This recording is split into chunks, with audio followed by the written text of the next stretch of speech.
Every Pokemon gym has one thing in common. They all have employees. Gym trainers and gym leaders alike populate all 69 Pokemon gyms. But are these gyms actually safe to work in? With extreme heights, slippery walkways, and exposure to lava, the answer is not as clear as you may think. So today, we're going to use OSHA's guidelines to determine how safe each Pokemon gym would be to work in. Each gym will be put into one of three categories: OSHA approved, questionable, and definitely in violation. Let's get started with Kanto. As far as OSHA violations go, Kanto is pretty solid. It's one of the few times the hardware limitations of this generation actually help it out, because a lot of the gyms in Kanto are just rooms. Like, no gimmicks or anything. Brock and Erica's fall into this category without a doubt. I mean, Brock's gym is literally just a room with rocks in it, nothing more. Erica's is basically the same with trees, flowers, and a creepy man outside. These are the only two that I would say are 100% safe, but a lot of the others exist in an almost safe but still questionable area. Take, for instance, Blaine's gym. At first glance, this might seem like a safe area. You just walk through the hall, and that's kind of it. But consider the heavy metal doors that separate each quiz question and the fact that this is a fire gym. If a battle gets out of hand, starting a blaze, and the doors don't operate properly, that is indeed an OSHA violation, as one of the most vital and emphasized parts of OSHA is having safe entrances and egresses on a building. But we also don't know exactly how these sliding doors work. In the real world, I think most sliding doors automatically open if a fire is detected, so I would say there's a good chance that's how they work here as well, but it's kind of hard to say because we don't actually see how these doors interact with fire, ironically enough. To further clarify on the questionable category, it's basically a category for gyms where there is a bit of ambiguity because we either lack information on the gym, such as Blaine's gym, or there is some key aspect of the gym that has not been laid out in OSHA's guidelines. A great example of a gym that falls into that second category is the Saffron City gym, because we don't have teleporters in real life. This means that technically it is OSHA compliant because they obviously haven't regulated a technology that doesn't exist. But at the same time, if teleportation did exist, it would 100% be regulated by OSHA. I feel like teleporting a person is not really a safe thing to do, you know? I guess it depends exactly how the teleportation works, but the idea of moving someone from one place to another with atomic rearrangement or something doesn't exactly sound safe to me, you know? I have a feeling that if OSHA did regulate teleporters, the way Saffron uses them probably wouldn't be compliant, but since there are no regulations, they kind of get a pass. As for the other questionable gyms in Kanto, we have Viridian and Cerulean. Cerulean, I think, is pretty simple. It's a giant indoor pool. Another really important aspect of OSHA is the walking and working area regulations. Basically, the areas that people work and walk in must be kept as clean and clear as possible. While the walkways of Cerulean seem pretty clear, there is a regulation stating that walkways must be kept as dry as possible too, and that proper drainage is required when working or walking areas have to be wet, like an indoor pool. As far as I can tell, there is no iteration of the Cerulean City Gym that includes drains. Not in Fire Red and Leaf Green, not in Heart Gold and Soul Silver, not even in the Let's Go games. So that alone means it's probably in violation, but an OSHA regulator might also notice the complete lack of lifeguards in this indoor pool. Whether or not a pool has a lifeguard is not up to OSHA, and in many places the necessity of a lifeguard is determined by local regulators rather than a federal agency. But I do still think it could be considered a workplace safety concern to not have one on duty. That being said, this is one of those gyms where we kind of have to consider how Pokemon come into play. There are plenty of Pokemon that can just suck up water, which kind of obfuscates how necessary a drain would be. And the same can be said for safety devices or even lifeguards, considering there are Pokemon like Floatzel out there as well. So this is a case where I think the existence of Pokemon makes the the gym's violations a bit more opaque. But that will not be the case for every gym, as we will soon see. The other questionable gym is Viridian City, because it just has to be a violation to let this happen to people. Giving people motion sickness and then slamming them into a wall has to violate some regulation, right? Well, it's actually kind of hard to say, because these spinny panels, once again, don't exist in real life. Plus, for the most part, the spinny panels can be avoided, and it's not like they provide a real risk, you know? Like, if the player character can walk away from them with no issue, I don't think they're as bad as they look. I basically view the Viridian City gym as one of those indoor trampoline parks. You know, the ones that smell like sweat and are probably curating the next mass pandemic. As long as they give the trainers waivers or something, I'm sure they'll be fine. But there are two gyms that are 100% not in compliance with OSHA. The first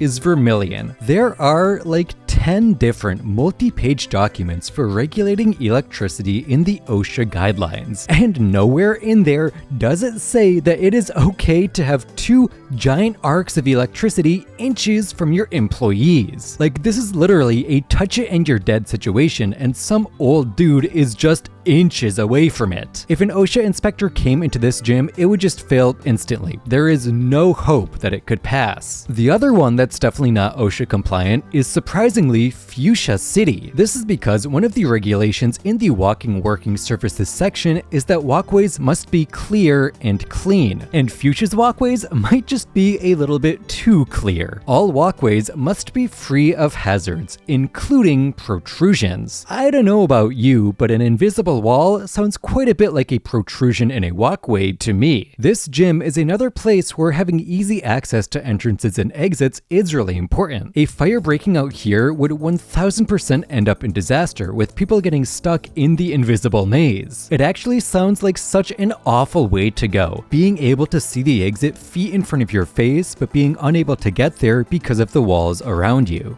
So Kanto has two gyms that are 100% compliant, 4 gyms that are questionable, and 2 that are not compliant at all, which isn't all that bad, all things considered. And it's not too much worse in the Johto region either. A lot of their gyms have at least one iteration where they're compliant. The biggest contributing factor to this is that half the gyms in this region are just rooms. Goldenrod, Olivine, Cyanwood, and Azalea all fall into this category, with Olivine and Cyanwood being the most egregious offenders. I know we're focused on safety in this video, but the fact that so many of Johto's gyms are so minimalist is just kind of baffling. I know there were some production issues behind the scenes for this game, but like, how are you gonna tell me this was the 5th gym in the region? Bro, Brock had a more well-designed gym in Gen 1. The reason I say only Olivine and Cyanwood are guilty of this minimalist design is because Goldenrod and Azalea both got pretty notable remodels in the remakes that put their OSHA compliance at risk. Goldenrod isn't that much different, but it does surprisingly raise some safety concerns due to the raised platforms having no guardrails, and also the Pokemon battles taking place in such small areas. I'm sorry, but if I'm blasting a Hyper Beam down this lane, where is the trainer going? That is literally an end-of-the-line situation. Azalea's gym, on the other hand, does get a very large remodel, with these bugs replacing the original maze. Personally, I don't think these are too dangerous, as they do move pretty slowly, but the fact they're over these giant pits is definitely not kosher with OSHA. I think the child labor here with these bug catchers also probably breaks some sort of employment regulations, but it isn't really OSHA, so that doesn't really matter. Other than those two, there is one more truly questionable gym in Johto, and that's Mahogany Town. This one, once again, touches upon the working walking surfaces section of the regulations, as a floor made out of just ice is not a floor free from obstructions. It also doesn't help that none of the gym trainers have helmets on, despite being skiers or snowboarders, which seems like some pretty clear personal protective equipment that could easily be implemented here, especially considering their implementation at real-life indoor ice environments. Like, really, what is the difference between this and an ice rink, you know? Or this and one of those indoor ski resorts that low-key give me dystopian vibes, because I know that someday they might be the only place on Earth where snow can be found. If these places have employees that wear head protection, this gym definitely can as well. As for the definitely not compliant gyms, there are 3: Blackthorn, Ecruteak, and Violet City. It is ironic that the very first gym in the region is also one of the most dangerous, but that is very much the case, especially in the remakes. The fact you could get launched hundreds of feet into the air onto a walkway with no guardrails is just insane, and there's no way an OSHA auditor could come in here and allow it to keep functioning. The original games aren't that much better either, as this gym seems to have bottomless pits, which are just as bad as getting rocketed into the air. As for Blackthorn, I think it's pretty self-explanatory. The trainers are literally inches from lava. Do I need to say more? They're literally so close to one of the hottest naturally occurring substances on Earth. It's especially bad in the remakes since you have to navigate the lava lake on a tiny mechanized platform. Like, if this thing breaks down, you better have a flying tape ready or you're gonna be in for a bad time. I can still think of one Blackthorn that might be worse though. And finally, we have Ekritique, which is pretty unsafe for a number of reasons. I don't think it's quite as bad as Blackthorn, but the fact the entire gym revolves around not having guardrails on an invisible floating pathway is not great. The lack of light present in the remakes also causes hazardous conditions and could easily be considered another violation of the working walking areas regulations. One bad move during a fight could send the people of this gym tumbling, and that's a huge issue for this regulation. So while Johto does have a high quantity of safe gyms, it also has a fairly high quantity of unsafe ones as well. This kind of surprised me when I was doing my analysis, because I kind of forgot just how much the remakes changed and how dangerous those changes were. Next, we have the Hoenn region, which is overall, I think, a little bit less safe than Johto when it comes to gyms. Two of the gyms here are 100% safe, those being Rustboro and Petalburg. I think they're pretty self-explanatory. Rustboro is barely more than a room, just having a short maze, and Petalburg is a dojo. The rest, though, they're shaky at best. Fortree and Dewford are probably the next safest. The issue with Dewford is simply that it's just so dark in there. Proper lighting is an important part of safety, as we covered in Ekritique, and this gym just doesn't do that. I'm pretty sure this lack of light would violate some gym-specific safety regulations, but I actually couldn't find anything in the OSHA handbook, so it might be dictated at the state level, similar to lifeguards. Fortree was one I was contemplating putting in the safe category, but the more I look at it, the more I realize it's actually decently dangerous, especially in the remakes. In the originals, I think it has no hazards that could realistically hurt a trainer. Maybe if you're really stupid, you could get conked on the head by one of the spinny things, but that's kind of it. In Oras though, the entire gym is suspended above a giant black pit. So while the obstacles don't change, that alone makes it more dangerous, especially for challengers. What makes this gym a bit more complicated though, is that the trainers here use flying type Pokemon, meaning there is an easy rescue method if someone does fall down this hole. While technically this rescue method did exist for Faulkner's gym as well, I didn't consider it because of the strength and the size of the birds available. Since Fortree is later in the game, the birds here are generally stronger and more capable of carrying a human. I'd feel a lot better if a Tropius or an Altaria were trying to save me than I would a Hoot-Hoot, you know? The most interesting and hard to interpret gym in Hoenn, if not all of Pokemon,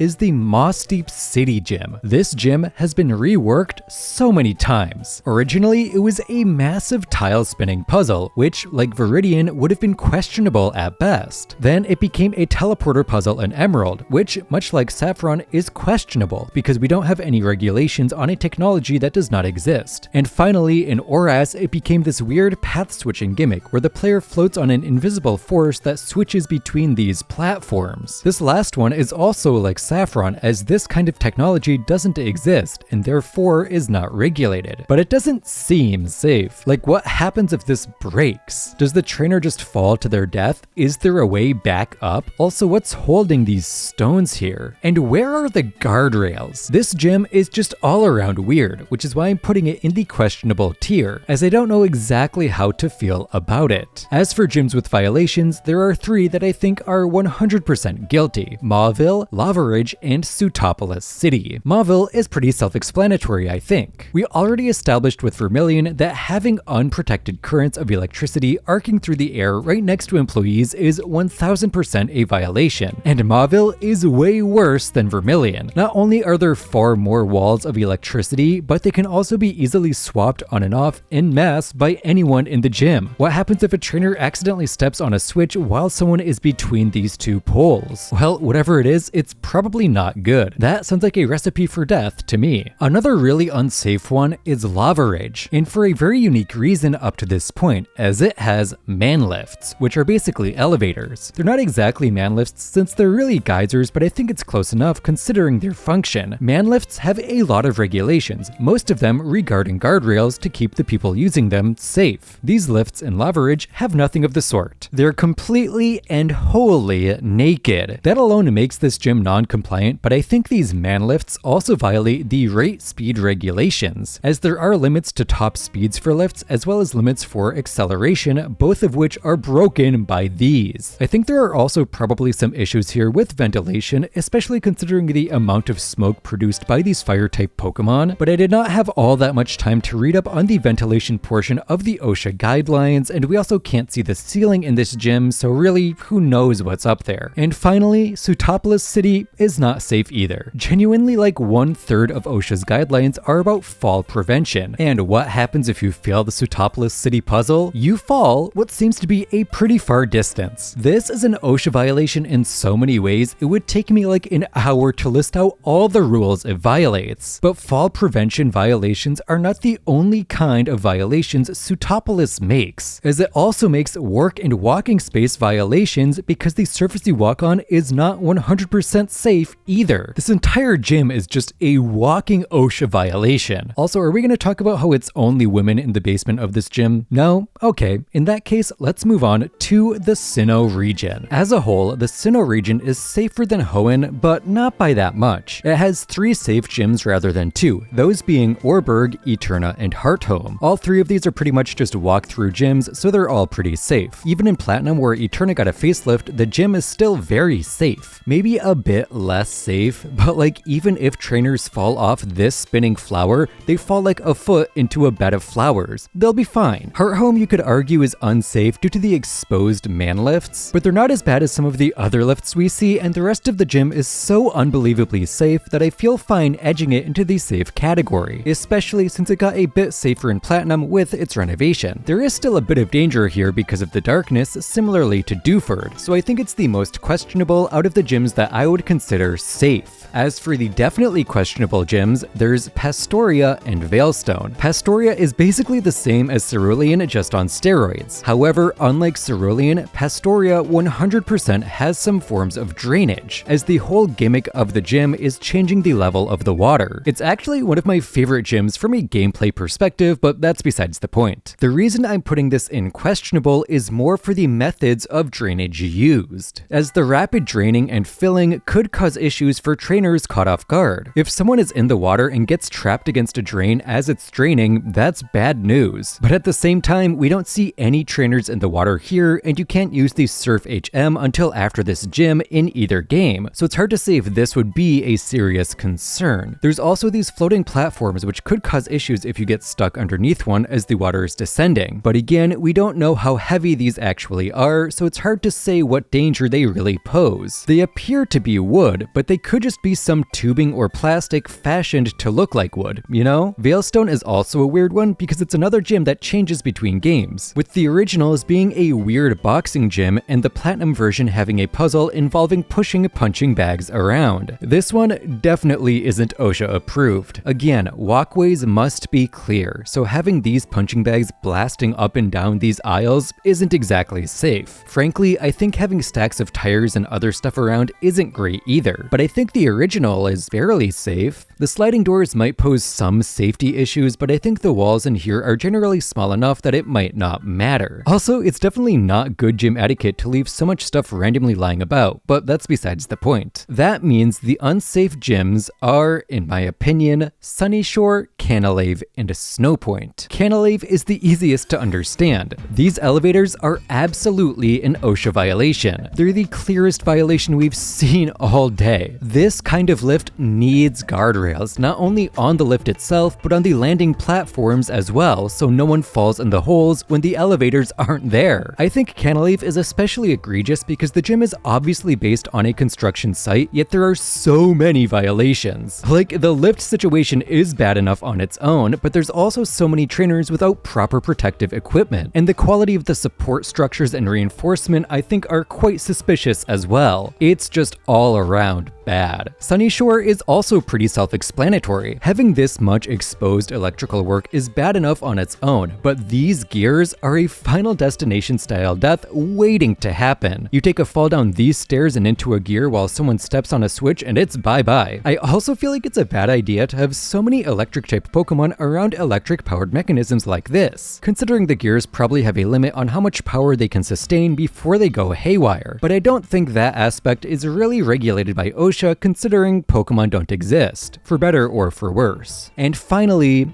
is Snowpoint. Snowpoint just needs some better paths and it'll be good. Having nothing but ice in the gym is 1000% a safety violation, just like it is for Mahogany Town, and the people don't have any protective gear here either, so that is also a red flag for OSHA as well. So overall, I think Sinnoh is about as unsafe as you would expect, and it only gets worse from here. As gaming systems got more powerful, the creativity used for gyms grew as well, and that is no clearer than in Unova and Kalos. The Unova region actually has the most gyms of any region, as there are a number of gyms that change between the originals and the sequels. As such, it actually has the most safe gyms of any region at 5, those being Striaton, Aspertia, Verbank, Humalau, and Nakreen City. The reason it has so many safe gyms is because it has double the early gyms that a Pokemon game normally does, and it is the early gyms that are often the safest gyms in the other regions as well. So it's not like Unova actually has the safest gyms, it just looks that way because of how the games work. In fact, if you look at the dangerous and questionable gyms, it's a lot more in line with Hoenn, as it has the same number of gyms in both categories. For questionable gyms, there's Castelia and Nimbasa. Nimbasa is interesting because it's actually a perfectly safe gym in the sequels, but the originals, it's probably not. It's basically an amusement park, which has different regulations than OSHA in terms of general safety. From an employee standpoint, it seems okay. There are some guardrails, but not nearly as many as there should be. And it doesn't look like the carts actually go all that fast, so I don't know how much danger there is in that aspect either. But does that even matter, considering it got a complete makeover and turned into a basic runway? I want to say it does matter a bit, as we have taken multiple iterations of gyms into account for every other region in this video. The difference here is that the gyms change because of the passage of time, not because of the change in game system. But I still think the fairest thing to do is consider all iterations of a gym when judging them for safety, so I'm gonna leave it in the questionable tier. You can disagree if you want, just be sure to leave a comment and tell me why. The Castelia gym almost has the exact opposite happen to it. In the original games, the Castelia gym is actually incredibly safe. Its whole gimmick revolves around opening and closing gates by stepping on switches, kind of like Watson's gym, just without the electricity. I would say that this is one of the safest gyms we've seen that is not just a single room, as there's pretty much no risk of falling and the walkways are generally clear aside from the obvious doors. The renovations in Black and White 2 though, well, they're definitely a step down in safety, but it's still not awful. They're basically another elevator puzzle, but unlike Canalaves and Lava Ridges, the Silk Sacks actually function like elevators, meaning they seem to provide guardrails to both the people inside and outside the sack. My main issue with this gym is the middle level of it, which seems to be suspended by dubious means. This is obviously a working walking space issue, as a walking area that is not supported properly is in violation, but I think this could also be considered a scaffolding violation as well, as I'm not entirely sure this counts as true flooring. I just can't really tell because when I go to the page for scaffolding, it just has all this mumbo jumbo. As for the 100% unsafe gyms, there's Driftvale, Mistralton, Icarus, and Opalucid. Mistralton is the most self-explanatory, I think.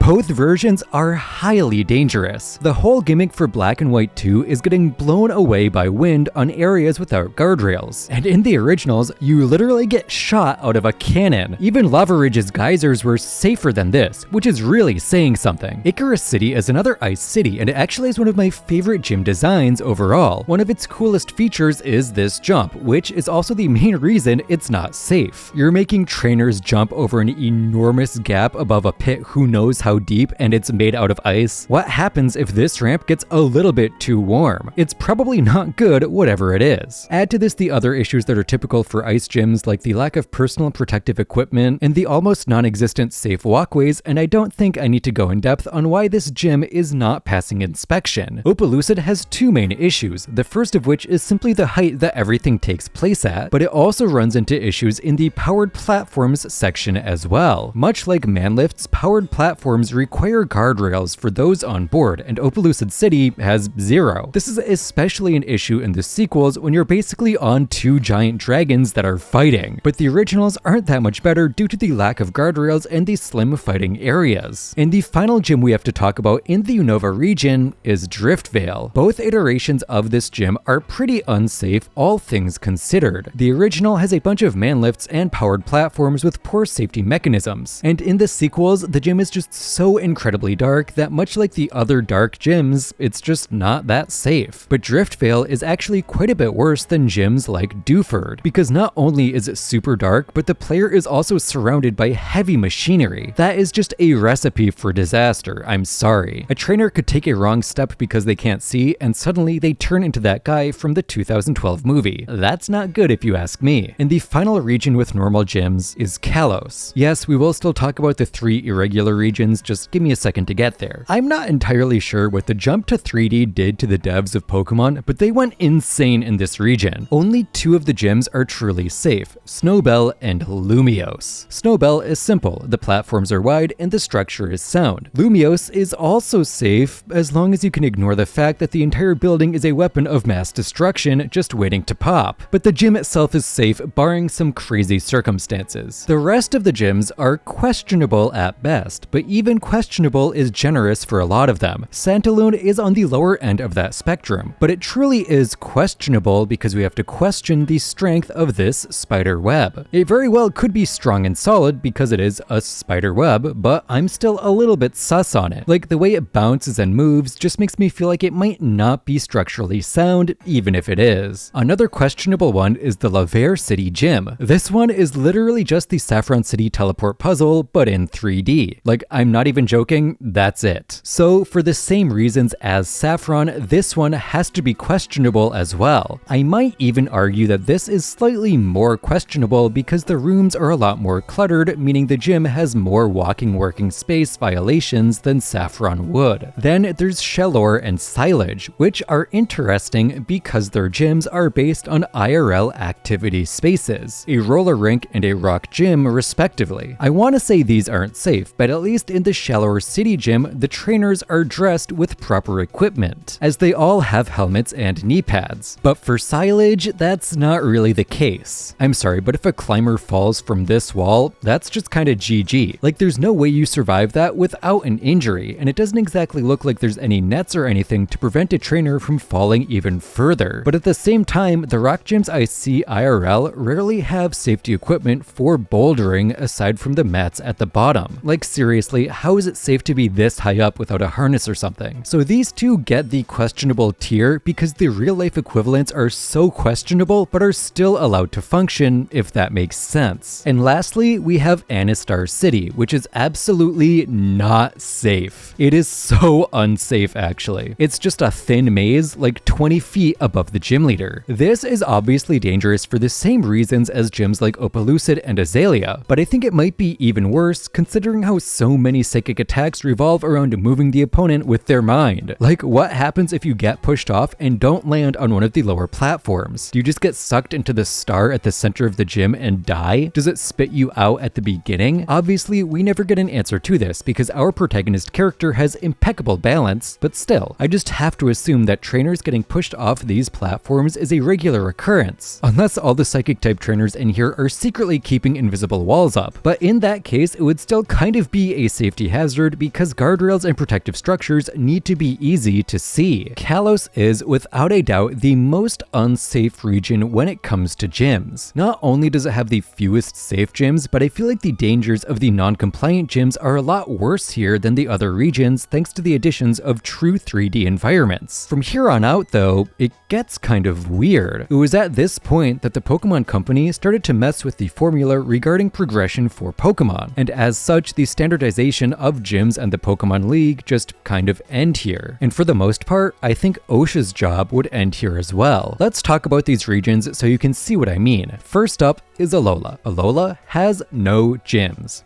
at all. The region instead has the Island Challenge, where participants must travel across the region collecting Z crystals and fighting totem Pokemon. The thing about this challenge is that almost none of the trials take place in a workplace like a Pokemon gym. They're all pretty much conducted in natural settings, with the main safety issues being nature related. OSHA doesn't regulate nature, so while some of these challenges are very dangerous, there's nothing for OSHA to regulate in the Island Challenge. Now, I'm sure you could find some violations at the Aether Foundation considering the nature of their work, but that's not what we're here to talk about today. I also don't think OSHA would be involved in regulating the Galar League either, but almost for the exact opposite reason. The Galar Pokemon League takes on a form much closer to an actual sports league than the gyms we see in prior generations. In fact, Pokemon battling is a huge event in Galar, as the gym matches take place in stadiums and players need sponsorships in order to participate. This makes me think the Galar League probably has its own separate regulatory body similar to something like FIFA or the NFL, and it is that agency that determines safety for these events rather than something like OSHA. Now, I'm sure government-regulated employee safety does still play a role in these stadiums, as there are plenty of people who work in these stadiums that would be considered standard employees, such as food vendors, merchandise vendors, and janitorial staff. But the perspective we get as the game's protagonist greatly limits just how much we see of these people and their working spaces, which makes them basically impossible to judge. And finally, we have Paldea, which barely has a Pokemon League. In this case, pretty much all of the challenges are either super low risk like Cortando's Olive Roll, or are barely challenges like Coscarafa, where the challenge is literally winning an auction. The only one that could be considered dangerous in any capacity is Glaciado's challenge, since you're basically skiing, except your skis are one of the most powerful Pokemon ever created. It's questionable at best, but even compared to some of the other gyms I considered questionable, it's still pretty safe. So are Pokemon gyms OSHA compliant? Well, not really. A few are, but the vast majority are questionable at best, which isn't really all that surprising. They're basically obstacle courses, but one of the obstacles is the employees of the gym. I'm sure there's some regulatory body within the Pokemon world in charge of holding gyms to a standard of safety, but it's not like we really see that. Regardless, I think that's all I have to say on this topic, so if you made it to the end of this video, thank you so much for watching. If you want more cool Pokemon content, maybe check out the Patreon as well, and be sure to like the video too. I'll be back next week with yet another video. Thank you so much for watching as always, and I'll see you then.